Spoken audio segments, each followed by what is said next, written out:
In the Forbidden City, all females were meticulously secluded within the imperial quarters deep within the palace. They were confined to the inner court with strict prohibitions against venturing into the northern section, while the majority of women within the Forbidden City served as maids and attendants. A select few were designated as concubines tasked with the duty of bearing as many children as the emperor desired. The enigmatic realm of ancient China has long captivated the curiosity of historians and adventurers alike.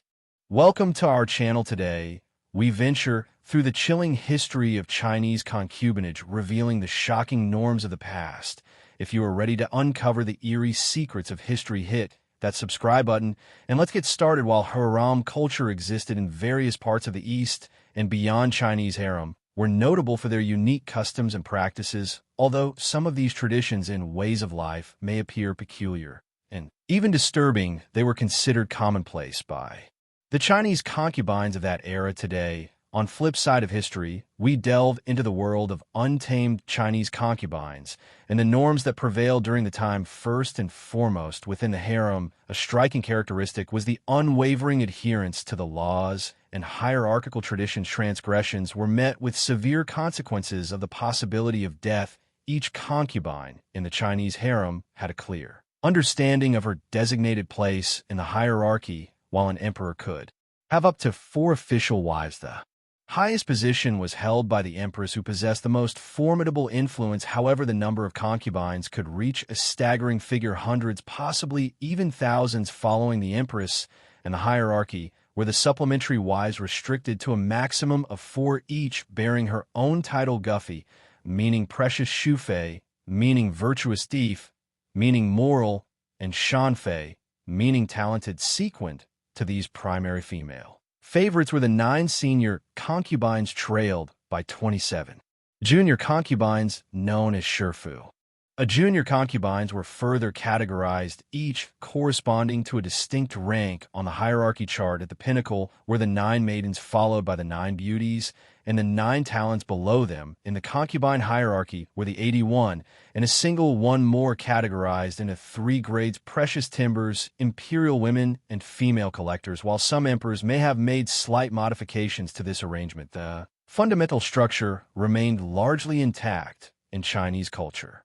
There exists a saying, "daughter of the 15th concubine," which suggests a distant hypothetical relationship. This saying originates from the traditions of the Chinese harem, where a concubine's serial number or rank determined her status, with higher numbers indicating lower status. It is worth noting that based on their status, each concubine was entitled to an entourage of servants ranging from 1 to 12, as well as a eunuch. Consequently, the emperor's harem community could comprise as many as 40,000 individuals. Access to the emperor's presence and the privilege of spending the night with the revered ruler necessitated a meticulous ritual. Interestingly, the first wife and those ranked just below her were permitted to share the emperor's bed only once a month. It was believed that women possessing the most potential energy should not disturb the emperor more frequently, as doing so could adversely affect not only the emperor's health, but also the entire kingdom. As a result, on other nights, the emperor had the liberty to choose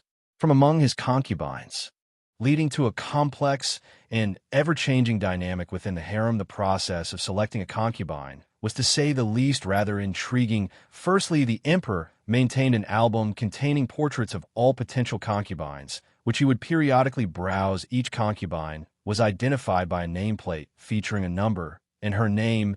As the emperor flipped through the pages of the album, he would choose the ones that caught his fancy. For the day, those chosen names were placed into a jade jug, and then a customary lottery with commands. When fortune smiles upon a woman selected by a random chance, the emperor would then strike a gong, summoning the eunuchs, were then responsible for overseeing the subsequent preparations. They would attend to the woman, arranging her hair and conducting any necessary procedures. Prior to entering the chamber, they would disrobe her entirely to ensure she carried no weapons that could pose any threat to the emperor. It is also worth noting that the method of selecting concubines could vary. Emperor Wujin, for instance, renowned for his distinctive approach of selecting a concubine, prohibited any marriage in his realm Until he had chosen one, he devised an unconventional method for determining his nocturnal companion. All eligible women would line up along the palace walls as he leisurely traversed the road in a cart drawn by goats. The goats roamed freely, without any direction. When one of the animals halted the woman who had caused the car to stop. Become the emperor's chosen companion for the night, it's important to emphasize that remaining a virgin was considered a grave transgression in this context. So it's unsurprising that every woman sought to enter the imperial chambers at least once. Consequently, the stakes for gaining entry were exceedingly high, to the point where concubines would go great lengths to portray their rivals as undesirable to the emperor, preventing their names from entering the selection bowl. Intimacy with the emperor, a situation that now elicits sympathy for both the emperor and the concubine, did not occur in complete privacy. Firstly, either the mother's senior figures or trusted maids, and sometimes even senior wives, had to be present during the process. Their presence was primarily to offer guidance, should it be needed. Additionally, a unique, carefully documented all proceedings on papyrus using red ink, which later contributed to the association of the color red with intimacy. However, that's not the entirety of the story. There were eunuchs stationed outside the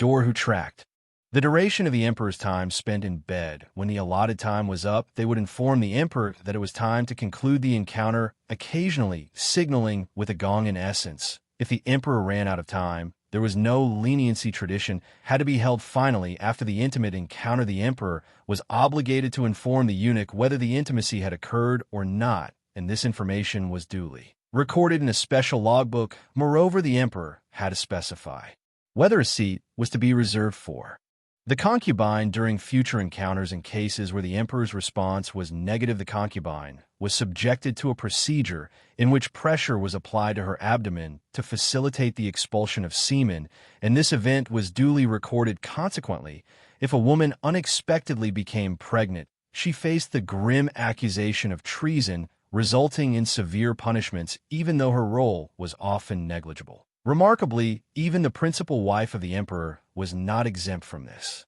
documentation procedure. This practice was implemented to eliminate any potential for treason, which was not uncommon, and also to ensure that the emperor did not unwittingly father a child who was not his own. With fierce competition among concubines, it's important to note that many remained unfulfilled. To cope with this, Chinese harems relied on various toys and inventions for self-satisfaction. The bonds of affection between women within the harem were also acknowledged and even encouraged by the Chinese society.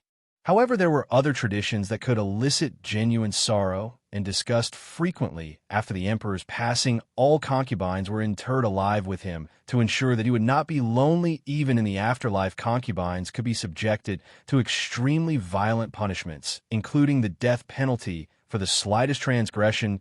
Concubines themselves, entangled in palace intrigues, were not averse to acts of murder and poisoning against their rivals, sometimes resorting to concoctions designed to induce miscarriages in pregnant competitors. Furthermore, many women worn down by prolonged abstinence sought fulfillment elsewhere, leading to a common practice of abortions within Chinese harems. It's noteworthy that despite the privileges and favoritism afforded to concubines, some parents intentionally handicapped their daughters to dissuade the emperor's interest and thus prevent their daughters from entering the harem. Apart from the emperor, the opportunity to maintain harem extended to nearly anyone in Chinese society, depending on significant challenge. Unable to sustain themselves, impoverished families often entrusted their daughters to other families' harems. As early as 8 years old, these young girls were compelled to obey the commands of their new husbands and masters. Thank you for watching. If you enjoyed this dive into history, hit the like button, subscribe for more, and keep exploring the mysteries of the past. Until next time, stay curious.